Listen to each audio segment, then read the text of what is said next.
Hello, வணக்கம். Welcome back to geopolitics Tamil. இன்றைக்கி நாம் பார்க்க போகிற சப்ஜெக்ட் ஜெய்சங்கர் என்ட்ரி பண்ணதுக்கப்புறமா இந்தியாவோட ஃபாரின் டிப்ளமசி எப்படி சேஞ்ச் ஆச்சு, இந்தியாவோட ஸ்டேட்டஸ் எப்படி எந்த அளவுக்கு நம்ம குளோபலில் ஒரு ரெஸ்பெக்டபுள் பொசிஷனுக்கு போயிருக்கணுன்றத ஒரு சின்ன, அதாவது ஜெய்சங்கரை பற்றிலாம் பேசுகிற அளவுக்கு நமக்கெல்லாம் தகுதியும் இல்லை, அந்த அளவுக்கு பெரிய மைண்ட் செட்டு அந்த நாலேஜும் கிடையாது. ஸோ நம்ம ஒரு சின்னதாக நம்ம சைட்லேருந்து யோசித்து அந்த மாதிரி பண்ணுறோம். ஸோ ஜெய்சங்கர் மாதிரி ஒரு டிப்ளமேட், அதெல்லாம் ஒரு வரப்பிரசாதம், நம்ம கண்ட்ரிக்கு கிடைச்ச ஒரு வரப்பிரசாதம்னு கூட சொல்லலாம். கரெக்டான ஆளை தேர்ந்தெடுக்கிற மிஸ்டர் மோடி எந்த இடத்துக்கு யாரை அது தேர்ந்தெடுக்கணுன்றதை கரெக்டாக செய்கிறாரு. அவருக்கு எப்படி ட்ரைனிங் கொடுத்து எங்கே ஃப்ரீடம் கொடுக்கணும், எங்கே ஃப்ரீடம் கொடுக்கக்கூடாதுன்றத கண்ட்ரோலை கையில் வச்சு, அதாவது இந்த மினிஸ்ட்ரியெல்லாம் மேனேஜ் பண்ணுற ப்ரைம் மினிஸ்டர், இந்த டீம் ஒரு பக்காவாக ஒர்க் பண்ணிகிட்ருக்காங்க.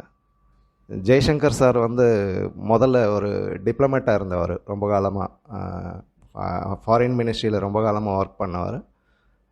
அவரை பற்றி ரொம்ப பெருசாக இன்ட்ரொடக்ஷன் கொடுக்க வேண்டிய தேவையில்லை. அவரை பற்றி தெரியாமல் இருந்தால் நம்ம இந்தியாவில் இருக்கிறதுக்கு லாயக்கே இல்லைன்னு வேணால் சொல்லலாம். ஏன்னா இவர் வர்றதுக்கு முன்னாடி எக்ஸ்டர்னல் பாலிசின்றது ஏதோ ஒரு இன்டலெக்சுவல்ஸ் மட்டும் அதை டிஸ்கஸ் பண்ணுவாங்க. பெரிய பெரிய இண்டஸ்ட்ரியலிஸ்ட்டு, பெரிய பிஸ்னஸ்மேன், பெரிய லெவலில் இருக்கிற ஆஃபீஸர்ஸ்ன்னு கூட சொல்ல முடியாது. இந்தியன் கவர்மெண்ட் ஆஃபீஸர்ஸ்லாம் அந்தளவுக்கு முதல்லலாம் கிடையாது. அவங்களுக்கெல்லாம் அன்னன்னைக்கு பிரச்சனை, அங்கங்கே என்ன பண்ணணும் அதை தாண்டி யோசிக்கிறதில்ல. அதுக்கப்புறமா இன்டலெக்சுவல்ஸ் பெருசாக பேசுவாங்க. ப்ளஸ் அடிஷ்னலாக மேபி குளோபல் ஐ மீன் அதர் எக்ஸ்டர்னல் டிபார்ட்மெண்ட்ஸ் அந்த மாதிரிலாம் அவங்கெல்லாம் தான் பேசிகிட்ருப்பாங்க. காமன் மேனுக்கு இது ஒரு சாதாரண பெரிய விஷயம், இதெல்லாம் அந்தளவுக்கு புரியாத விஷயம். பட் ஆஃப்டர் 2014 பார்த்திங்கன்னா ஈவன் மீம்ஸ் கூட போட ஆரம்பித்தாங்க. மிஸ்டர் ப்ரைம் மினிஸ்டர் மோடி இத்தனை கண்ட்ரிக்கு போனார், என்ன பண்ணார் அப்படின்னு கொஸ்டின் பண்ண ஆரம்பித்தாங்க. தட் மீன்ஸ் அவேர்னஸ் வர ஆரம்பிச்சிது, இவங்க எதுக்கு போகிறாங்க, எங்கே போகிறாங்க. அது அவங்க வேறு மாதிரி துணியில் கேட்டாலும், பட் அதுக்கு பின்னாடி நம்ம அதை பாசிட்டிவாக பார்த்தோம்னா அதுக்கான கரெக்டான ஆன்சர் கிடச்சிச்சின்னா, இப்போ நீங்கள் பாருங்கள், இப்போல்லாம் யாரும் கொஸ்டின் பண்ணுறதில்ல. ஏன்னா அவங்களுக்கு தெரிய ஆரம்பிச்சிடுச்சு. முதல்ல இருந்த சிச்சுவேஷன் இல்லை இன்றைக்கி யாரும் கொஸ்டின் பண்ணுறதில்ல, கிண்டல் பண்ணுறதில்ல. ஏன்னா அந்த அவேர்னஸ் கிடைச்சிச்சு அவங்களுக்கு. அவர் இத்தனை கண்ட்ரிக்கு ஏன் டூர் போனார், இத்தனை பேர் ஏன் மீட் பண்ணாருன்றதெல்லாம் சரி, ஒரு எதிர்க்கணும்னு நினைக்கிறவங்கள மாற்ற முடியாது. பட் கொஸ்டின் பண்ணவங்களுக்கு ஆன்சர்ஸ் கிடைச்சிச்சு. அதனால தான் சைலண்ட் ஆகிட்டாங்க. முதல்ல மாதிரி மீம்ஸும் கிடையாது, அதிகமாக பேசுகிறதும் கிடையாது. ஸோ ஆல்ரெடி மோடி பேஸ் நல்லா டெவலப் பண்ணார் மற்ற கண்ட்ரிஸ் கூட. அதுக்கப்புறமா 2019 ஜெய்சங்கர் என்ட்ரி ஆனப்போ அவருக்கு சரியான பேஸ் ரெடி இருந்தது. ஸோ இவரை ஃப்ரண்ட் ஃபுட்டில் விளையாட விட்டு மோடி சார் பின்னாடி இருந்து லைக் தலை டோனி மாதிரி ட்ரெஸ்ஸிங் ரூம்லேருந்து வேடிக்கை பார்க்குற மாதிரி பார்த்துட்டு இருந்தார். ஸோ கேப்டனோட பர்மிஷன் கிடைச்சதுக்கப்புறமா நல்லா பூந்து விளையாடினார். ஸோ அந்த நம்ம அதுக்கு முன்னாடி இந்த நம்ம இந்தியன் ஃபாரின் பாலிசியை பெருமாள் கோயில் மணி மாதிரி போகிறவன் வரவெல்லாம் அடிச்சுட்டு போவோம். நம்மளும் எஸ் சார் சொல்லிவிட்டு இருப்போம். பட் அதையெல்லாம் தாண்டி நம்ம வாய்ஸ் எல்லார்கிட்டே ரீச் ஆக ஆரம்பிச்சிது. ப்ளஸ் அடிஷ்னலாக நம்ம வாய்ஸ்க்காக வெயிட் பண்ண ஆரம்பித்தாங்க. அது ஒரு பெரிய சேஞ்சு, வேர்ல்டு ஃபுல்லாக ஒரு பெரிய சேஞ்ச் வந்தது. இவர் ஒரு டிப்ளமேட்டாக இருந்துட்டு மினிஸ்டராக அடாப்ட் ஆவார்னு நான் ஸ்டார்டிங்கில் கொஞ்சம் யோசித்தேன். ஃபஸ்ட்டு இவர் அப்பாயிண்ட் பண்ணப்போ எனக்கு உள்ளுக்குள்ளே மைண்டுக்குள்ளே இருந்தது. ஏன்னா ரொம்ப பெருசாக வெளியே தெரியாத ஆள். மேபி அவரோட ஜாபில் பர்ஃபெக்டாக இருக்கலாம், பட் அவர் எந்த அளவுக்கு சாதிப்பார் ஆஸ் எ மினிஸ்டர். ஏன்னா மினிஸ்டர்ன்றது வேறு, டிப்ளமேட்ன்றது வேறு. Diplomat they can make decisions and wait for ministers order. Minister தான் அதை ப்ரைம் மினிஸ்டராக கூட டிஸ்கஸ் பண்ணி, மற்ற டிபார்ட்மெண்ட்ஸ் கூட டிஸ்கஸ் பண்ணி ஒரு கரெக்டான டைரக்ஷன் டெசிஷன் கொடுக்க வேண்டிய இம்பார்ட்டண்ட்டான பொசிஷன் மினிஸ்டர். ஏனதோன எடுத்தோம் கௌத்தம்லாம் பேச முடியாது, நடந்துக்க முடியாது. ஸோ அந்த இடத்துக்கு எந்த அளவுக்கு ஃபிட்டாக வரோன்னு ஒரு நாளில் ஃபுல்லாக வேர்ல்டே எக்ஸ்பெக்ட் பண்ணிச்சு. மேபி வேர்ல்டில் இருக்கிற பெரிய ஆளுங்களுக்கெல்லாம் அவரை பற்றி தெரிஞ்சிருக்கும். நம்மளை மாதிரி சாதாரணமாக வெளியில் இருக்கிறவங்களுக்கு வந்து அதை பற்றி அந்தளவுக்கு தெரிஞ்சிருக்காது. ஸோ அந்த இடத்துக்கு வந்து எக்ஸாக்டாக ஃபிட் ஆனார் அவர் ஒரு மினிஸ்டராக. அதுவே ஒரு பெரிய ஆச்சரியம். ஆச்சரியம் இல்லை, நம்மளுக்கு பெரிய லக்கு அது, இந்த மாதிரி ஒரு மினிஸ்டர் கிடைச்சதுக்கு. அது இல்லாமல் அந்த ட்ரெண்டு, அந்த டைமுக்கு ஒரு ட்ரெண்டு போயிட்டு இருந்துச்சு. அதாவது வேர்ல்டு பார்த்திங்கன்னா 1970 70s 60s 70s வந்துட்டு பைப்போலர் வேர்ல்டாக இருந்தது. ஒரு சைடு யுஎஸ்ஏ, இன்னொரு சைடு யுஎஸ்எஸ்ஆர். இவங்க ரெண்டு பேருக்கு நடுவில் மற்ற கண்ட்ரிஸ் எல்லாம் வந்து இந்த சைடாக அந்த சைடான்ட்டு ஸ்டாண்ட் எடுக்கணும், அந்த குழப்பம்லாம் இருந்தது. ஒரு 90ஸ்க்கு அப்புறமா வந்து இது ஃபுல்லாக யுஎஸ்எஸ்ஆரை பிரித்து உடச்சி யூனிபோலார் வேர்ல்டு ஆயிடுச்சு. அதாவது ஒன்லி அமெரிக்கா, நோ மோர், வேறு யாரும் காம்படிஷனில் இல்லைன்ட்டு. ஸோ அமெரிக்காவுக்கு சப்போர்ட்டிவாக எல்லாருமே போகிற மாதிரி ஒரு சிச்சுவேஷன், அவங்கள எதிர்க்கிறவங்க வந்து நிற்க முடியாதுன்ற மாதிரி ஒரு கண்டிஷனில் வந்து வேர்ல்டு ஒரு 20-30 இயர்ஸ் அந்த மாதிரி போயிட்டு இருந்தது.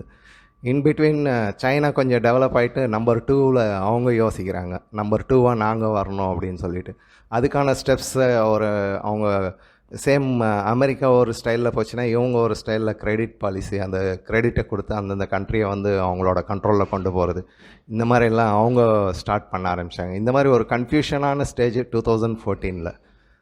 இன்க்ளூடிங் இந்தியாவும் வந்து சைனா கீழே போகிற மாதிரி ஒரு சுச்சுவேஷனை கொண்டு வந்திருந்தாங்க. அதை மாற்றி மல்டிபோலார் வேர்ல்டாக மாற்றி, மல்டிபோலார் வேர்ல்டு மல்டிபிள் கண்ட்ரிஸ் வந்து லீட் பண்ணுற மாதிரியான ஒரு சுச்சுவேஷனுக்கு நோக்கி புஷ் பண்ணுறது ஒரு பெரிய சேலஞ்சிங்.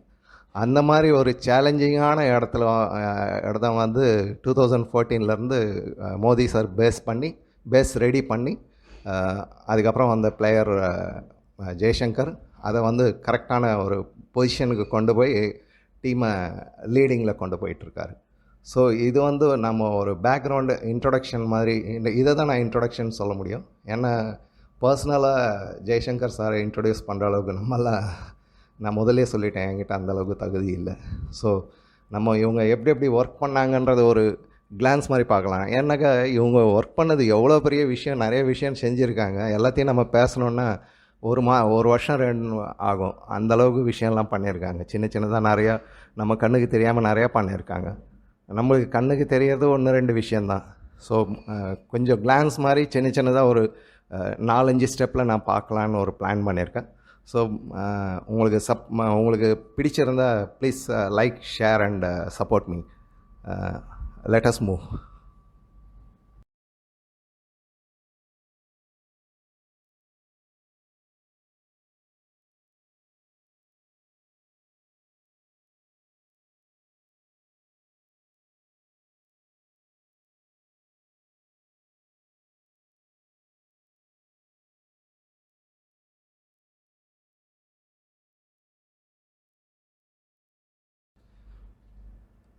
ஜெய்சங்கர் சார் என்ட்ரியான டைமிங் வந்து ரொம்ப பர்ஃபெக்டான டைமிங்குன்னு சொல்லலாம், ரொம்ப காம்ப்ளிகேட்டட் டைமிங்குன்னு சொல்லலாம். ஸ்பெஷலி கோவிட், அந்த டைம் தான் கோவிட் வந்து பெரிய அளவுக்கு வேர்ல்டே வந்து ஒரு கன்ஃபியூஷன் ஸ்டேஜில் கொண்டு போய் நிற்க வச்சுருந்தது. அந்த நேரத்துக்கு வேக்சின் டெவலப் பண்ணுறதுல ஒரு பெரிய வார் நடந்தது. மல்டிநேஷ்னல் கம்பெனிஸ் அவங்க வேக்சினை கொண்டு வந்து எல்லா கண்ட்ரிலையும் பெரிய அளவில் சம்பாதிக்கிறதுக்கு அந்த மெடிக்கல் மாஃபியா வந்து பிளான் பண்ணியிருந்தாங்க.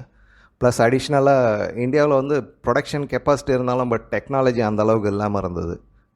நியூ R&Dயில் வந்து பெரிய லெவலில் இந்தியா அந்த டைம் வரலும் பர்டிகுலர்லி வேக்சின் ஃபீல்டில் வந்து ரொம்ப நம்ம பின்தங்கி தான் இருந்தோம். அதை சொல்கிறதுல வந்து எந்த தப்பும் கிடையாது.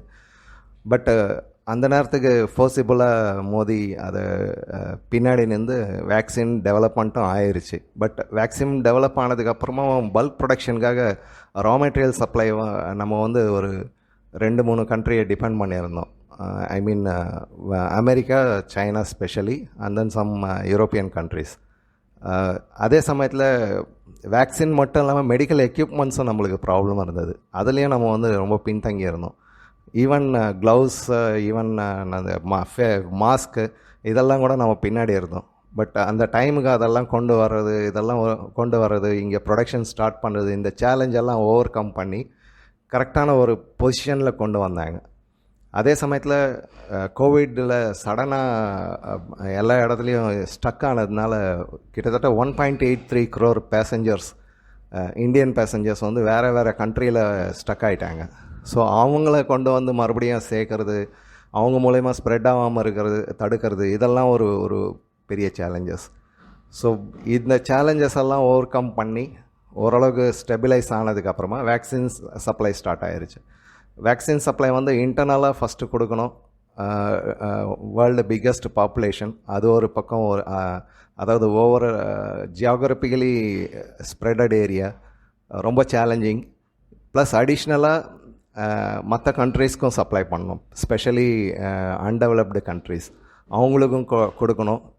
இதுவும் ஒரு பெரிய சேலஞ்சு. இதில் வந்து நீங்கள் நினைக்கலாம் இது எக்ஸ்டர்னல் மினிஸ்ட்ரிக்கும் இதுக்கு என்ன சம்பந்தம்னு. பட் இந்தியாவை பார்த்தீங்கன்னா எந்த ஒரு டிபார்ட்மெண்ட்டும் வந்து கோஆர்டினேட்டாக ஒர்க் பண்ணிகிட்டு இருந்தாங்க 2014 அப்புறம். 2014 முன்னாடிலாம் இந்த விஷயம்லாம் அந்த மாதிரி இல்லை. அதாவது ஒரு டிபார்ட்மெண்ட்டுக்கு இன்னொரு டிபார்ட்மெண்ட்டுக்கான கோஆர்டினேஷன் வந்து கரெக்டாக இல்லை. 2014 அப்புறமா இதெல்லாம் சரி பண்ணாங்க. Trade, external minister, defence, road developments, எல்லா மினிஸ்ட்ரியும் வந்து ஒன்று கோஆர்டினேட் பண்ணுறதுக்கு மந்த்லி ஒன்ஸ் மீட்டிங் வச்சு ஒருத்தரோட இஷ்யூஸு மற்ற டிபார்ட்மெண்ட்னால எங்கன்னா அதுக்கு பிரச்சனை வருதுன்னா அதை சால்வ் பண்ணுறது, இதெல்லாம் கரெக்டாக பண்ணிகிட்டு இருந்தாங்க. ஸோ இந்த சிஸ்டம் வந்ததுனால இந்த கோவிட் வந்து ஈஸியாக சொல்ல முடியாது, பட் பெட்டர் மேனேஜ்மெண்ட் பண்ணாங்க. அதே சமயத்தில் ஏற்கனவே வசுதேவ குடும்பகம் நம்ம வேர்ல்டு ஃபுல்லாக நம்ம இந்தியாவை பற்றி பெருமையாக பேசிகிட்டு இருந்தோம். ஸோ அந்த வசுதேவ குடும்பகம் என்னன்றது காமிக்கிறதுக்கான ஒரு சூப்பரான ஆப்ஷன், சான்ஸ் அந்த கோவிட் வந்து நம்மளுக்கு கொடுத்தது, அந்த கோவிட் பிளாட்ஃபார்ம். அது மூலயமா மற்ற கண்ட்ரீஸ்க்கெல்லாம் கரெக்டான டைமுக்கு டெலிவரி பண்ணது. ப்ளஸ் நிறைய கண்ட்ரீஸ்க்கு வந்து ஃப்ரீயாக சப்ளை பண்ணாங்க, அண்டர் டெவலப்டு கண்ட்ரீஸ்க்கு. அதே மாதிரி நெய்பர்ஹுட்ஸ், அக்கம் பக்கத்தில் இருக்கிற எல்லா கண்ட்ரியும் வந்து நம்ம ஃப்ரீயும் கொடுத்துருக்குறோம், ப்ளஸ் அடிஷ்னலாக சப்ளை கிரெடிட் பேஸ்லேயும் கொடுத்துருக்கோம். ஸோ அதெல்லாம் வந்து அருமையான ஒரு கோஆர்டினேஷன் இல்லாமல்லாம் பண்ண முடியாது. ஸோ இந்த கோஆர்டினேஷன் வந்து ஃபஸ்ட்டு சேலஞ்சாக இருந்தது ஜெய்சங்கர் சாருக்கு. ஸோ அந்த சேலஞ்சை வந்து ஜெய்சங்கர் சார் வந்து பெட்டர் மேனேஜ் பண்ணார், அருமையாக மேனேஜ் பண்ணிவிட்டு குளோபல் சவுத்துன்னு சொல்கிறோம் இல்லைங்களா, இந்த African countries, South Asian and East Asian countries, then South America கூட, இதில் இவங்க வந்து மேக்ஸிமம் பாதிக்கப்பட்ட கண்ட்ரிஸ், இவங்களுக்கு வந்து எப்போவுமே ப்ரையாரிட்டி கிடைக்கிறதில்ல. ஸோ அந்த கண்ட்ரிஸ் என்ட்ரி பண்ணுறதுக்கு இந்த கோவிட் ஒரு நல்ல ஒரு ஆப்பர்ச்சுனிட்டியாக நம்மளுக்கு கிடைச்சிது. அதை கரெக்டாக யூட்டிலைஸ் பண்ணி என்ட்ரியும் பண்ணாங்க. இந்த கோவிட் ப்ராப்ளம் சால்வ் பண்ணி ஓரளவுக்கு எக்கனாமி ரிக்கவரி ஸ்டெபிலைஸ் பண்ணுற நேரத்துக்கு மறுபடியும் ஒரு நெக்ஸ்ட் பெரிய குளோபல் இஷ்யூ வந்துருச்சு. அதாவது ரஷ்யா யுக்ரைன் வார் வந்தப்போ மற்ற கண்ட்ரிஸ் எந்த அளவுக்கு பாதிக்கப்பட்டதோ தெரியல. மற்ற கண்ட்ரிஸ் வந்து மேபி யூரோப்பெல்லாம் சப்ளை செயினில் பாதிக்கப்பட்டிருக்கலாம். பட் இந்தியாவை பொறுத்தவரையிலும் இன்டெகிரிட்டியை எல்லாம் கொஸ்டின் பண்ண ஆரம்பிச்சிட்டாங்க. இந்தியாவோட ஸ்டாண்டை பற்றி, அதாவது உங்களோட கிளியர் ஸ்டாண்ட் என்ன? நம்மளோட ஸ்டாண்ட் வெரி கிளியர். 2 கண்ட்ரீஸ்க்கு நடுவில் எங்கேயும் ஃபைட் நடக்குதுன்னா அதில் நாங்கள் எதுவும் செய்கிறதுக்கு எதுவும் இல்லை. அவங்க உட்காந்து பேசி அவங்க சால்வ் பண்ணணும். அப்போ தான் அந்த மோதியோட ஒரு லைன் வந்து ரொம்ப ஃபேமஸ் ஆச்சு, this not the era of war. So எங்களோட ஸ்டாண்டு வெரி கிளியர், அந்த ஸ்டாண்டில் கரெக்டாக நின்றாங்க. பட் வெஸ்டர்ன் கண்ட்ரிஸ் வந்து நம்ம மேலே ப்ரெஷர் நிறைய போட்டாங்க. ஐ மீன் அவங்களோட எக்ஸ்பெக்டேஷன் வந்து யூரோப்பியன் கண்ட்ரிஸ் ப்ளஸ் அமெரிக்கா கூட சேர்ந்து ரஷ்யாவுக்கு அகென்ஸ்டாக நிற்கணுன்றது அவங்களோட expectation. But we are very clear, இது வந்து இதில் நாங்கள் எதுவும் செய்கிறதுக்கு இல்லை. எங்களோட ஸ்டாண்டு வந்து மற்ற கண்ட்ரிஸ் கூட, எந்த கண்ட்ரிஸ் கூட அலையன்ஸ் மாதிரி போய் அவங்களுக்கு சப்போர்ட் பண்ணுறதோ இல்லை எதிர்க்கிறதோ எங்களோட ஸ்டாண்ட் கிடையாதுன்றதை நம்ம எவ்வளோ ப்ரெஷருக்கு அப்புறமா அதை ஸ்ட்ரெயிட் ஃபார்வர்டாக மெயின்டைன் பண்ணிகிட்டே வந்தோம். இதுக்கு நடுவில் அந்த oil diplomacy, oil supply, crude oil சப்ளைக்கு வந்து ரொம்ப நம்ம மேலே ப்ரெஷர் போட்டாங்க. ஏன்னா ரஷ்யாவுக்கு எக்கனாமிக் பேன் ஆனதுனால அவங்க விலையில் நமக்கு கொடுத்தாங்க. ஸோ இந்தியா அது ஒரு பெரிய ஆப்பர்ச்சுனிட்டியாக யூட்டிலைஸ் பண்ணி க்ரூட் ஆயில் நிறைய இம்போர்ட் பண்ணி ரீஃபைன் பண்ணி நம்ம எக்ஸ்போர்ட் பண்ணோம். எக்ஸ்போர்ட் எங்கே பண்ணணுன்னாக்கா யூரோப்பியன் கண்ட்ரீஸ்க்கு, மறுபடியும் யூரோப்பியன் கண்ட்ரீஸ்க்கு நம்ம சேல் பண்ணோம். ஸோ அவங்க இன்டைரக்டாக எனிவே ரஷ்யன் ஆயில் தான் யூஸ் பண்ணாங்க. பட் இந்தியா மேலே ப்ரெஷர் போட்டுகிட்டே இருந்தாங்க. பட் பேன் பண்ணல. ஏன்னா பேன் பண்ண முடியாது. பேன் பண்ணாக்கா இந்த ஆயிலும் சப்ளை நின்றுருச்சுன்னா மறுபடியும் ஆயில் ப்ரைஸஸ் வந்து இன்க்ரீஸ் ஆகிரும். அது ஒரு பிரச்சனை. ரெண்டாவது ஆயில் சப்ளைஸும் அந்தளவுக்கு இல்லை. சடனாக அந்தளவுக்கு ஒரு வேக்கம் ஃபில் பண்ணுற அளவுக்கு எங்கேருந்து ஆயிலை கொண்டு வர முடியும்? ஸோ அந்த விஷயத்தினால சும்மா மேம்போக்காக வந்து மீடியாவில் ட்ராமா பண்ணிகிட்டு இருந்தாங்க. மீடியாவில் வேறு விதமாக ப்ரெஷர் போட்டுட்டே இருந்தாங்க. ஸோ இந்தியா வந்து அந்த சிச்சுவேஷனை நல்லா புரிஞ்சுட்டு இவங்களோட ஸ்டாண்ட் வந்து நம்மளுக்கு நல்லா கிளியராக தெரிஞ்சிடுச்சு. இவங்க வந்து வெறும் ட்ராமா அவங்க கண்ட்ரீஸ்க்கெல்லாம் வந்து காமிக்கிறதுக்காக தான் ட்ராமா பண்ணுறாங்கன்றதுனால நம்ம very clearly we imported oil, refined it and exported.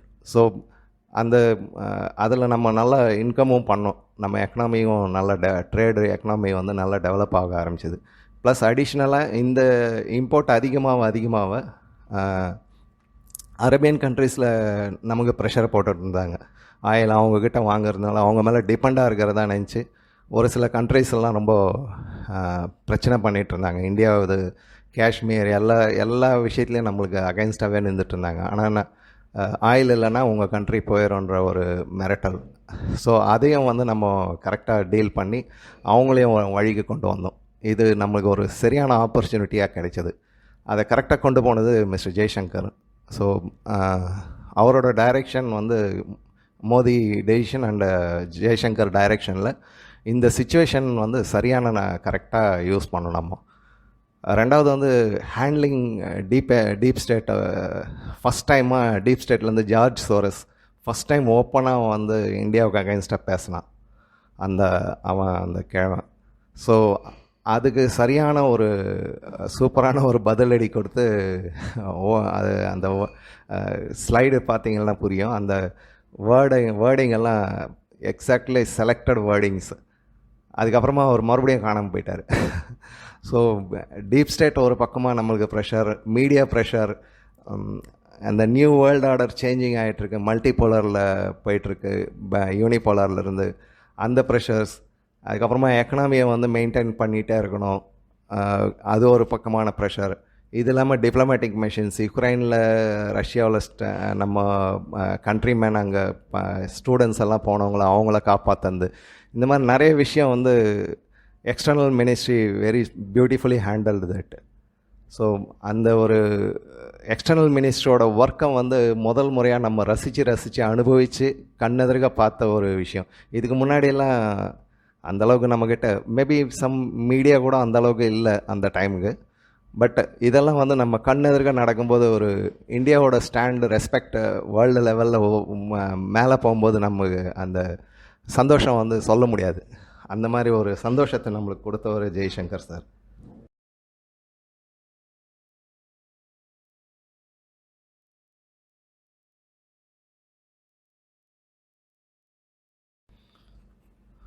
வெறும் சேலஞ்சு மட்டும் சொல்கிற எதுவும் ஆப்பர்ச்சுனிட்டியே கிடைக்கலையா அப்படின்னு நீங்கள் கேட்கலாம்.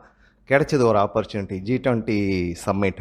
G20 சம்மிட் வந்து ஹவு கேன் ஐ சே, இந்தியாவோட லீடர்ஷிப் ஸ்கில், மேனேஜ்மெண்ட்டை ஒரு வேர்ல்டு லெவலில் ஹைஃபையாக காமிக்கிற லெவலுக்கு கொண்டு போனது வந்து G20 சம்மிட்.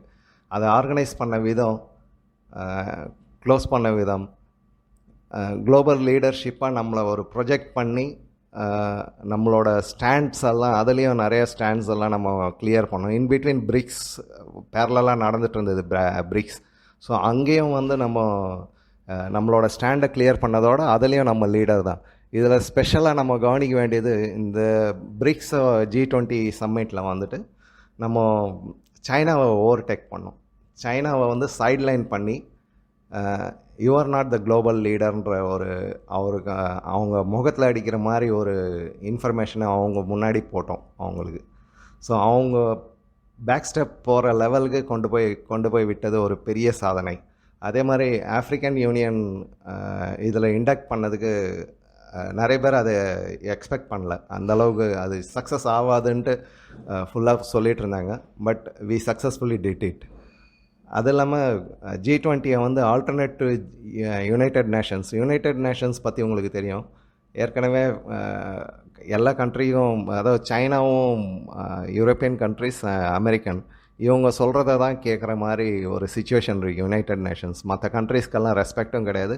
அது இல்லாமல் யுனைடெட் நேஷன்ஸ் மூலமா நிறைய கண்ட்ரீஸில் வந்து கான்ஃப்ளிக்ஸ் இன்க்ரீஸ் ஆகுது, பிரச்சனைகள் நிறையா ஆகுது. என்ஜிஓஸ்க்கு சப்போர்ட் பண்ணி ஃபண்டிங் பண்ணுறது எல்லாமே வந்து யுனைடெட் நேஷன்ஸோட துணை அமைப்புகள் மூலமாக தான் நடந்துகிட்ருக்கு.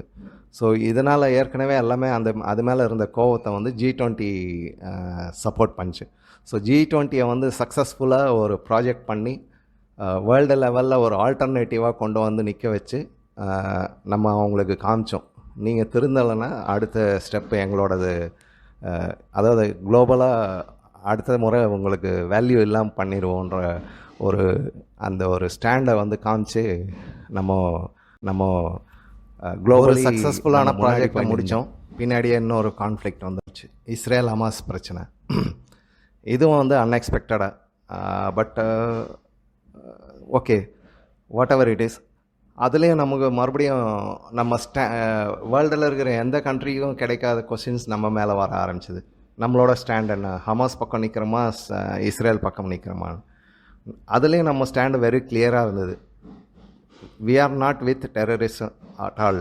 டெரரிசம்க்கு நம்ம எப்போவுமே சப்போர்ட் பண்ணுறதில்ல. அவங்க பண்ணது தப்பு. ஸோ இஸ்ரேல் அவங்க மேலே ஆக்ஷன் எடுக்கிறது கரெக்டுன்ற ஒரு ஸ்டாண்டில் நின்றோம். பட் ரீசெண்டாக வந்து இஸ்ரேலோட அக்ரெஷனை கொஞ்சம் கம்மி பண்ணணுன்ற மாதிரி கூட நம்ம பேசியிருக்கோம். ஸோ ரெண்டு விதத்துலேயும் நம்ம ஒரு ஹியூமானிட்டி பேஸ்டு ஸ்டாண்டை தான் நம்ம எடுக்கிறோன்றது எல்லாருக்குமே தெரிய வந்துச்சு. Same in between IMEC, India Middle East Europe corridor, இது ஒரு பெரிய அச்சீவ்மெண்ட் நம்மளோடது. அதோடது ஒர்க் அவுட்லாம் பண்ணப்போ ஒரு சில கண்ட்ரிஸ் வந்து அதுக்கு அகைன்ஸ்ட் ஆகிட்டாங்க. மெயின்லி அகைன்ஸ்ட் ஆகிறதுக்கு ரீசன் வந்து அவங்க வந்து இதில் பார்ட்டாக இல்லாமல் போயிட்டது. ஸோ அவங்களுக்கு அந்த வெறுப்புனால ரெட் சி அட்டாக்ஸ் எல்லாம் ஸ்டார்ட் ஆகிருச்சு. அது பார்த்துருப்பீங்கள்ல, நம்ம ஷிப்ஸ் எல்லாம் அந்த சேனலை கிராஸ் பண்ணும்போது அங்கே அட்டாக் பண்ணுறது. ஸோ அதை நம்ம வந்து சக்ஸஸ்ஃபுல்லாக டீல் பண்ணோம். இதுக்கு குவாடு நம்மளுக்கு யூஸ் ஆச்சு. குவாடு சிஸ்டம் வந்து இந்தியா, அமெரிக்கா, ஜப்பான், ஆஸ்திரேலியா, இந்த 4 கண்ட்ரியும் ஒரு அக்ரிமெண்ட்டை கிட்டத்தட்ட 25 இயர்ஸாக 90ஸ்லேயே 2000லேயே இது பண்ணது. பட் அது அந்தளவுக்கு ஆக்டிவாக இல்லாமல் இருந்தது. அதை கரெக்டாக ஆக்டிவாக அவங்கக்கிட்ட யூஸ் பண்ணி, அதாவது அதில் வந்து மரிடைம் இன்ஃபர்மேஷன்ஸ், இந்த ஷிப் மூவ்மெண்ட்ஸை, ஜிபிஎஸ் சிஸ்டம்ஸ் எல்லாம் வந்து ஷேர் பண்ணுற ஒரு சிஸ்டத்தை வந்து கரெக்டாக யூஸ் பண்ணி ரெட் சி அட்டாக்ஸில் வந்து நம்ம நிறைய விஷயத்தை நம்ம சாதிச்சு காமிச்சது நம்ம இந்தியன் நேவி. ஸோ இதெல்லாம் பேக்ரவுண்டில் வந்து ஒரு மிஸ்டர் ஜெய்சங்கர் செஞ்ச அற்புதமான சில விஷயங்கள்லாம் இதில் நடந்தது. அதே சமயம் அரப் கண்ட்ரீஸில் வந்து டீரேடிகலைசேஷன் ஒரு பக்கம் அதுவும் ஸ்டார்ட் ஆகிருந்தது. United Arab Emirates, Saudi Arabia, 2 இடத்துல. ப்ளஸ் ஈரான் வந்து இஸ்ரேல் கான்ஃப்ளிக்டில் ஈரான், கத்தார் இஸ்ரேலுக்கு அகைன்ஸ்டாக இருந்தாங்க. ஸோ அதையும் நம்ம ஹேண்டில் பண்ணிகிட்டு இருந்தோம். ஈரான் கூட நம்ம ஃப்ரெண்ட்ஷிப்பும் இருக்குது, மெயின்டைன் பண்ணிகிட்ருக்கோம். அங்கே நம்ம போர்ட்டும் பண்ணிகிட்ருக்கோம், அதையும் ஹேண்டில் பண்ணிகிட்ருக்கோம். கத்தார் கூடயும் நம்ம இம்போர்ட்ஸ் எக்ஸ்போர்ட்ஸ் நல்லா இருக்குது. ஸோ அங்கே 8 நேவி பர்சனல்ஸை பாகிஸ்தான் ISI பிளான் பண்ணி அவங்களுக்கு மரண தண்டனை விதித்தது. அதையும் வந்து சூப்பராக ஹேண்டில் பண்ணி கரெக்டான பொசிஷனை அவங்களுக்கு எந்தெந்த விதத்தில் அவங்களுக்கு சொல்ல முடியுமோ அந்த மாதிரி சொல்லி அந்த ப்ராப்ளம்ஸையும் சால்வ் பண்ணார். அதே சமயத்தில் இது இல்லாமல் நிறைய விஷயங்கள் அந்த டீரேடிகலைசேஷன் அப்போது அங்கே ஸ்மிருதி இரானி போனதெல்லாம் நம்ம வேறு யோசிப்போம். பட் அதெல்லாம் வந்து ஜெய்சங்கரோட பர்மிஷன், அவரோட பிளானிங் இல்லாமல் இதெல்லாம் நடந்திருக்காது. ஸோ எங்கே என்ன பண்ணுன்றது, அவரோட ஒரு டைரெக்ஷன்ஸை வந்து கிளியர் பண்ணுறது, ஸ்டாண்ட் கிளியர் பண்ணுறது வந்து அவர் கொடுத்துருந்தார். ஸோ மோடி டீம் அதுக்கேற்ற மாதிரி டிசைட் பண்ணி அவங்க அதை இம்ப்ளிமெண்ட் பண்ணி இது ஒரு நல்ல விஷயம். ஐ மீன் ஒவ்வொரு கான்ஃப்ளிக்ட்டும் ஒவ்வொரு ஆப்பர்ச்சுனிட்டியும் விடாமல், அதாவது பால் ஃபுல் டாஸ் வந்தாலும் சரி, யார்கர் வந்தாலும் சரி 2006 அடிக்கிறதோ 4 அடிக்கிறதோ பெரிய சேலஞ்ச் அப்படின்னு என்னோட கணிப்பு. ஏன்னா 54 கண்ட்ரிஸ் வந்து சேம் டைமில் எலெக்ஷனில் போகுது. 54 கண்ட்ரீஸில் எலெக்ஷன் நடக்குதுன்னாக்கா அதுக்கேற்ற மாதிரி நரேட்டிவ்ஸ், பிரச்சனைகள் வந்து அதிகமாகும் கண்டிப்பாக. அதுவும் பர்டிகுலராக இந்தியா, பாகிஸ்தான், பங்களாதேஷ், ஸ்ரீலங்கா இப்போ வரப்போகுது. அது இல்லாமல் அமெரிக்கன் எலெக்ஷன் வரப்போகுது. ஜெர்மன் முடிஞ்சது. அந்த மாதிரி நிறைய கண்ட்ரிஸ், 54 கண்ட்ரிஸ், 180 கண்ட்ரீஸில் 54 கண்ட்ரீஸ்னால் ஆல்மோஸ்ட் 1/4 கண்ட்ரீஸில் எலெக்ஷன். ஸோ இந்த இந்த சமயத்தில் வந்து நேரட்டிவ்ஸும் அதை கவுண்டர் பண்ணுறதும் மிகப்பெரிய சேலஞ்சு நமக்கு. சேம் டைம் நீங்கள் பார்த்துருப்பீங்க, ஒரு எக்ஸாம்பிள் கனடா இந்தியா கான்ஃப்ளிக்ட் வந்து ஹையஸ்ட் லெவலுக்கு போயிடுச்சு டிப்ளமசி. ஸோ அதை வந்து கரெக்டாக ஹேண்டில் பண்ணாங்க. அதாவது கனடா வந்து பெரிய தப்பு பண்ணாங்க. அவங்க என்ன பண்ணாங்கன்னாங்க, அந்த நிஜர் கொலை பண்ணது வந்து நிஜர் மர்டர் ஆனார் அங்கே இருந்த ஒரு காலிஸ்தான் டெரரிஸ்ட். அதுக்கு பின்னாடி இந்தியா தான் இருக்குதுன்ட்டு ஒரு ஃபேக் நியூஸை வந்து ஃபுல்லாக வேர்ல்டில் ஸ்ப்ரெட் பண்ணி விட்டாங்க. இந்தியாவோட ஸ்டாண்ட் வெரி கிளியர். உங்களோட இன்வெஸ்டிகேஷன் ரிப்போர்ட்டை கொடுங்க, எங்கள் சைட்லேருந்து எந்த பிரச்சனை இருந்துச்சுனாலும் நாங்கள் ஆக்ஷன் எடுக்கிறோம் இமீடியட்டான. பட் இன்றைக்கி வரலாம் அவங்க வந்து அரெஸ்ட் கூட பண்ணல. அந்த நிஜரை கொலை பண்ண ஆளை வந்து இன்றைக்கி வரலாம் அரெஸ்ட்டும் பண்ணல, அதுக்கான இன்வெஸ்டிகேஷன் ரிப்போர்ட்டும் இல்லை. அது இல்லாமல் நம்ம அம்பாசிடர்ஸ் பிரச்சனைலாம் நடந்ததெல்லாம் உங்களுக்கு தெரிஞ்சிருக்கும். நம்ம அவங்களோட அம்பாசிடர்ஸ் ஆஃபீஸில் அந்த எக்ஸ்டர்னல் ஆஃபீஸ்லேருந்து நிறைய பேரை நம்ம திருப்பி அனுப்பிச்சிட்டோம். ரெண்டாவது ஜெர்மன், இப்போ ரீசெண்டாக கேஜ்ரிவால் அரெஸ்ட்டில் ஜெர்மன் கொஞ்சம் வாய் விட்டாங்க. அவங்களுக்கும் சரியான அளவில் பதிலடி கொடுத்தாச்சு. யுஎஸ்ஏ வந்து நான் ஸ்பெஷலாக சொல்லலான்னு யோசிக்கிறேன் ஒரு தனியாக. ஸோ இந்த மாதிரி டிப்ளமேட்டிக் ஹேண்ட்லிங்ஸில் வந்து ஒவ்வொன்றுத்துலேயும் ஜெய்சங்கரோட பஞ்ச் வந்து ரொம்ப கிளியராக தெரிய ஆரம்பிச்சிது. ஒரு மீடியாவுக்கு ஜர்னலிஸ்ட்கெல்லாம் கிளாஸ் எடுக்கிறதெல்லாம் அருமையாக பண்ணிகிட்டு இருந்தார். அந்த நிறைய விஷயம் எக்கச்சக்கமாக 1-2 சொல்கிறது. ஸோ நிறைய விஷயம் நடந்தது. அவரோட ஒரு டயலாக்ஸையும் வந்து நான் ரொம்ப ரசித்து பார்ப்பேன். அவரோட இன்டர்வியூஸ் எல்லாம் வந்து கண்டிப்பாக கேட்கணுங்க. அது நிறைய பேர் இங்கிலீஷ் தெரியல அப்படின்ற மாதிரி ஒதுங்குறாங்க. ஆனால் கண்டிப்பாக அது கேட்கணும், கண்டிப்பாக புரியும். ரொம்ப சிம்பிள் லாங்குவேஜில் தான் அவர் சொல்கிறாரு. நானும் வந்து ரொம்ப படித்தவன்லாம் கிடையாது. ஸோ எனக்கே புரியும்போது உங்களுக்கும் ஜெய்சங்கரோட ஆக்டிவிட்டி அவரோட ரொம்ப ரொம்ப பிடிச்ச என்னோட ஃபேவரட் சப்ஜெக்ட். நம்மளுக்கு வேர்ல்டை பற்றி யுஎஸ்ஏ ஃபுல்லாக நாலேஜ் நமக்கு கிடைக்கிறது எப்படி கண்டிப்பாக அவரோட ஸ்பீச்செல்லாம் கேட்கணும். நம்ம இந்த யுஎஸ்ஏ டீப் ஸ்டேட் கேம் எப்படி ஹேண்டில் பண்ணாருன்றது நம்ம மீடியாவெல்லாம் பார்த்தோம். பட் இது ஏன் நடக்குதுன்றதை கொஞ்சம் நம்ம இப்போது இங்கே தெரிஞ்சுக்கணும். யுஎஸ்ஏவை பொறுத்தவரையில் 2 மேஜர் டிபார்ட்மெண்ட்ஸ் இருக்குது. ஒன்று வந்து ஸ்டேட் டிபார்ட்மெண்ட், இன்னொன்று வருது டிஃபென்ஸ் டிபார்ட்மெண்ட். இந்த ஸ்டேட் டிபார்ட்மெண்ட்டுக்குன்னு தனியாக எக்ஸ்டர்னல் அஃபேர்ஸ், தனியாக எக்ஸ்டர்னல் பாலிசி, ஃபாரின் பாலிசி எல்லாமே இருக்கும். அதே சமயத்தில் டிஃபென்ஸை அவங்க தனியாக எக்ஸ்டர்னல் அஃபேர்ஸ் எல்லாம் ஹேண்டில் பண்ணுவாங்க, ப்ளஸ் அவங்களுக்கு தனியாக ஃபாரின். இது வந்து இந்தியா மாதிரி கண்ட்ரிலலாம் கிடையாது. இது யூஎஸ்ஏல மட்டும்தான் இந்த மாதிரி இருக்குது. So always state department plus defence டிபார்ட்மெண்ட்டோட டெசிஷன்ஸ் வந்து எப்போவுமே கான்ஃப்ளிக்ட் ஆகும்.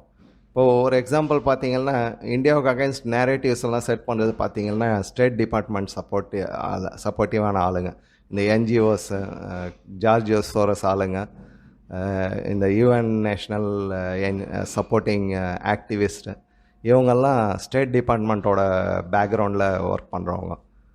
அதே சமயத்தில் டிஃபென்ஸ் பார்த்தீங்கன்னா அவங்க ஃபாரின் பாலிசி வந்து ரொம்ப கிளியராக இருக்கும். அவங்கள பொறுத்தவரை 2 கண்ட்ரிஸ் நடுவில் கான்ஃப்ளிக்ட் இருந்தால் அதில் ஆர்ம்ஸ் சப்ளை பண்ணி ஏர்ன் பண்ணணும். ஒரு டார்கெட், அது மேஜர் டார்கெட். ரெண்டாவது, அந்த ஆர்ம்ஸ் எல்லாம் ப்ரொடியூஸ் பண்ணுறதுக்கான ஒரு கரெக்டான பேஸ் எங்கேயாவது கொடுக்கணும். அது மூலமா நிறைய ப்ராஃபிட் சம்பாதிக்கணும். டோட்டலாக பார்த்தீங்கன்னா ப்ராஃபிட் த்ரூ ஆர்ம்ஸ். ஸோ அவங்க வந்து ரொம்ப கிளியராக இருப்பாங்க. அந்த டிபார்ட்மெண்ட்டோட நம்ம டீல் பண்ணுறோம். இப்போ ரீசெண்டாக ட்ரோன் கூட நம்ம வாங்கியிருக்கோம், ஹெலிகாப்டர்ஸ் வாங்கியிருக்கோம். அதெல்லாம் வந்து நம்ம டிஃபென்ஸ் டிபார்ட்மெண்ட் கூட டீல் பண்ணுறது. ஸோ அங்கே ரொம்ப கிளியராக நடக்கும். ஸ்பீச்சஸ்லாம் வந்து கரெக்டாக உன்னோட ரிக்குவயர்மெண்ட் என்ன, என்னோட ரிக்குவயர்மெண்ட் என்ன, நான் எந்த கண்டிஷனில் கொடுக்க முடியும், நீ எந்த கண்டிஷனில் அங்கே இது பண்ண முடியும், இந்த மாதிரி ஒரு கிளாரிட்டி இருக்கும். ஸ்டேட் டிபார்ட்மெண்ட்டில் வந்து அந்த கிளாரிட்டி இருக்காது. அதுதான் பிரச்சனையே. ஸோ அந்த பிரச்சனையை சால்வ் பண்ணோன்னாக்கா அதிரடியாக அவங்களுக்கு பதில் சொல்கிறதுக்கு ஒரு ஆள், அவர் ஜெய்சங்கர். இதுவரைலாம் ஸ்டேட் டிபார்ட்மெண்ட்டை இந்த அளவுக்கு எதிர்பார்க்கவே இல்லை. இந்த மாதிரி ஒரு ரிப்ளை எந்த கண்ட்ரியும் கொடுத்ததில்லை. ஃபஸ்ட் டைமாக வேர்ல்டு லெவலில், குளோபல் லெவலில் அவங்களுக்கு ஈக்குவலாக பேசக்கூடிய ஒரு சரியான ஆள் அவர் தான். ஸோ ஃபுல் வேர்ல்டை வந்து நம்ம மானிட்டர் பண்ணுறாங்க, நம்மளை பார்த்துட்டே இருக்காங்க. நம்ம எப்படி அவங்களுக்கு பதில் சொல்கிறோம். ஏன்னா நம்ம வந்து ரஃபாகவும் ஹேண்டில் பண்ண முடியாது. ஆயிரம் தான் இருந்தாலும் வந்து யுஎஸ்ஏ சூப்பர் பவர். அது சூப்பர் பவருக்கு அகைன்ஸ்டாக நம்ம பேசும்போது நம்ம அதே டோனில் நம்ம பேச முடியாது. ஸோ நம்ம ஒரு பொலைட்டாக அவங்கள ரிமைண்ட் பண்ணுறதுல ஜெய்சங்கர் சார் ரொம்ப எக்ஸ்பர்ட். ரெண்டாவது, நம்ம குளோபல் சவுத்தோட லீடராக அவரோன்ட்டு ஒரு பிளான் பண்ணியிருக்கோம். ஸோ அந்த யூஎஸோட அதே பாதையில் நம்ம போனோம்னாக்கா குளோபல் சவுத் வந்து நம்மளோட மற்ற கண்ட்ரிஸ் வந்து நம்மளை லீடராக ஏற்றுக்கிறதுக்கு வந்து பயப்படுவாங்க. ஏன்னாக்கா அதே அரோகன்ஸ், அந்த வெறித்தனம், அந்த அரோகன்ஸ் வந்து சரி செட் ஆகாது. ஏற்கனவே அதில் பாதிக்கப்பட்ட கண்ட்ரிஸ் தானே. ஸோ நம்மளும் அதே ஸ்டைலில் பண்ணோன்னாக்கா கண்டிப்பாக ஒத்துக்க மாட்டாங்க. ஸோ நம்ம பொலைட்டாக அவங்கள நம்ம வழிக்கு கொண்டு வர்றது மிகப்பெரிய கேம். அந்த கேமில் வந்து டெஃபினெட்லி ஜெய்சங்கர் ஃபிட்ஸ் தட். அவர் தான் கரெக்டான ஆள் அதை ஹேண்டில் பண்ணுறதுக்கு. So the whole global south எல்லாம் இன்க்ளூடிங் ஈவன் குளோபல் சவுத்துன்னு கூட சொல்ல முடியாது, எக்ஸப்ட் யூஎஸ்ஏ, எல்லா கண்ட்ரியுமே வந்து அதை அப்ரிஷியேட் பண்ணுறது, உள்ளுக்குள்ளாவது அட்லீஸ்ட் அப்ரிஷியேட் பண்ணிகிட்ருக்காங்கன்றது கண்டிப்பாக நம்ம நம்பலாம். அதுக்கப்புறமா ட்ரேட் டெக்னாலஜி நான் பேசினேன், டிஃபென்ஸ் டிபார்ட்மெண்ட் கூட டீலிங். ஸோ அங்கே எந்த பிரச்சனையும் இல்லை. மூணாவது பிரச்சனை என்னன்னாக்கா ரஷ்யன் ரிலேஷன். அவங்களோட ஸ்டாண்ட் வந்து ரஷ்யாவுக்கு அகைன்ஸ்டாக நம்ம ஒர்க் பண்ணணும். பட் இந்தியாவோட ஸ்டாண்ட் வந்து நம்ம யாருக்கும் அகைன்ஸ்டாகவும் இல்லை, யாருக்கும் சப்போர்ட் அலையன்ஸ் பார்ட்னராக அலையன்ஸாகவும் இல்லை. அதாவது நம்ம யாரோட ஸ்லேவ்ஸ் கிடையாது. நீ சொல்லுவ ரஷ்யா கூட நான் இன்றைக்கி ஒதுங்கி போன்னு சொல்லுவேன், நாளைக்கு இன்னொரு கண்ட்ரியாக கூட சொல்லுவேன். அதெல்லாம் நான் என்னோடய கண்ட்ரிக்கு எது தேவையோ அதைத்தான் நாங்கள் செய்வோன்ற ஒரு ஸ்டாண்டில் நம்ம கிளியராக இருக்கும். இது மெயினாக யூஎஸ்ஏக்கும் நமக்கும் நடுவில் இருக்கிற முக்கியமான கான்ஃப்ளிக்ட். அதுக்கு அடுத்த கான்ஃப்ளிக்ட்டுன்னு பார்த்திங்கன்னா மேஜராக சைனா ஆங்கிளில் வந்துட்டு சைனாவில் அவங்க டீப் ஸ்டேட் வந்து பெரிய லெவலில் 1960s to 90s வந்து பெரிய அளவில் இன்வெஸ்ட் பண்ணிட்டாங்க. இன்வெஸ்ட் பண்ணது வந்து அவங்க மேஜராக சைனாவோட 50% கவர்மெண்ட் பணத்தை யூஸ் பண்ணி, இவங்க டெக்னாலஜி யூஸ் பண்ணி அவங்க நல்லா சம்பாரிச்சிட்டாங்க. ஸோ இப்போ வந்து சைனாவில் அதிகமாக இன்வெஸ்ட் பண்ணுறதுக்கு அவங்க தயாராக இல்லை. அதுக்கு மெயின் ரீசன் கோவிட் சமயத்தில் வந்த பிரச்சனை, சப்ளை செயினோட பிரச்சனை. ஸோ அவங்க யோசிக்கிறது மல்டிபிள் கண்ட்ரீஸில் நம்மளோட இன்வெஸ்ட்மெண்ட்ஸ் இருக்கணும், நம்மளோட ஃபேக்ட்ரிஸ் இருக்கணும். ஸோ ஒரு கண்ட்ரியில் எதனா பிரச்சனையாச்சுன்னா சப்ளை வந்து ஸ்டாப் ஆகாது, அது கண்டினியூட்டி இருக்கும். அந்த ஒரு எக்ஸ்பெக்டேஷனுக்காக அவங்க வேறு கண்ட்ரீஸில் இன்வெஸ்ட் பண்ணுறதுக்கு அவங்க ரெடி இருக்காங்க. பட் அந்த கண்ட்ரீஸில் இன்வெஸ்ட் பண்ணும்போது அந்தந்த கண்ட்ரீஸோட கவர்மெண்ட் பாலிசிஸு இவங்களுக்கு சப்போர்ட்டிவாக இருக்கணுன்றது இவங்களோட எக்ஸ்பெக்டேஷன். அங்கே வந்து நமக்கும் இந்த டீப் ஸ்டேட் ப்ளஸ் இந்த யூஎஸ்ஏக்கும் பிரச்சனை. ஏன்னா நம்ம ஸ்டாண்டு வந்து ரொம்ப கிளியர். நீங்கள் எந்த இன்வெஸ்ட்மெண்ட் வேணால் பண்ணுங்கள், ப்ராஃபிட் சம்பாதிங்க, but you have to follow Indian rules. நம்மளோட பாலிசியில் நம்ம ரூல்ஸ் என்ன இருக்கோ அதை ஃபாலோ பண்ணணும். இது ஒரு மிகப்பெரிய கான்ஃப்ளிக்ட். ஸோ இந்த கான்ஃப்ளிக்ஸ் தவிர பெருசாக எனக்கு தெரியல வேறு எதுவும் பெரிய பிரச்சனை இருக்கிறதா. இந்த மிஷினரிஸ் இது கன்வர்ஷன் இதெல்லாம் வந்து ஒரு பார்ட் ஆஃப் கேம். அதோட மிஷினரிஸ் ஜிகாதி இது எல்லாமே வந்து இந்த பார்ட் ஆஃப் கேம். இந்த ட்ரேட் ரிலேஷனுக்கு ஒரு டைம் செட் ஆயிடுச்சுன்னா இதெல்லாம் ஆட்டோமேட்டிக்காக பந்த் ஆயிரும். இன்றைக்கி கும்பல் சேர்ந்து இது பண்ணுறதெல்லாம் நாளைக்கு அவங்களே வந்து அவங்களுக்கு ஃபண்டு பண்ணாமல் விட்டாங்கன்னா ஆட்டோமேட்டிக்காக அவங்கவுங்க எல்லாம் சைலண்ட் ஆயிடுவாங்க. ஸோ இதுக்கு பின்னாடி எல்லாமே இருக்கிறது டீப் ஸ்டேட்டோட இந்த எய்ம் தான். இந்தியாவில் அவங்களோட இன்வெஸ்ட்மெண்ட் ப்ளஸ் அடிஷ்னலாக இன்னொன்று, நம்ம ஒரு இடத்துல இன்வெஸ்ட் பண்ணுறோன்னா நமக்கு ஏற்ற சாதகமான சூழ்நிலை நம்ம எதிர்பார்க்குறதும் எல்லா பிஸ்னஸ் மேனும் செய்கிறது தான். ஸோ அந்த விதத்தில் பார்த்தா கரெக்ட் தான். பட் அவங்க வந்து ஓவர் எக்ஸ்பெக்டேஷன், அங்கே தான் பிரச்சனை. அதிகமாக நம்மளை வந்து நம்ம கண்ட்ரியை நம்ம கண்ட்ரி மேனை வந்து ஸ்லேவாக பண்ணோம் அப்படின்றது. முதல்ல வந்து ஸ்லேவ்ஸாக இங்கே வந்து ரூல்ஸ் பண்ணாங்க. அப்படி இல்லாமல் வெளியில் உட்காந்துட்டு ட்ரேடு மூலமாக நம்மளை ஸ்லேவாக பண்ணோம், இங்கே வேறு எதுவும் மேனுஃபேக்சரிங்கே ஆகக்கூடாது அவங்க ப்ராடக்டை தவிர. அந்த மாதிரி ஒரு மைண்ட் செட்டை தான் நம்ம எதிர்க்கிறோம். அதே சமயத்தில் அந்த அவங்கள மேலே ஓவராக டிபெண்ட் ஆகிருக்கக்கூடாது. நம்மளோட ஆர்என்டி நம்மளோட இண்டஸ்ட்ரீஸும் டெவலப் ஆகணுன்றது நம்மளோட எக்ஸ்பெக்டேஷன். அதில் அவங்க கொஞ்சம் கான்ஃப்ளிக்டாக வராங்க. அவங்கள பொறுத்தவரையிலும் இங்கே எதுவும் டெவலப் ஆகக்கூடாது, மொத்தமாக அவங்க மேலே டிபெண்ட் ஆகிருக்கணும். ஸோ இந்த கான்ஃப்ளிக்ஸ் எல்லாம் நம்ம சால்வ் பண்ணுறது தான் ஃப்யூச்சரில் நெக்ஸ்ட்டு 10 இயர்ஸில் நெக்ஸ்ட்டு டீகேடில் நம்ம இதை சால்வ் பண்ணி ஆகணும்.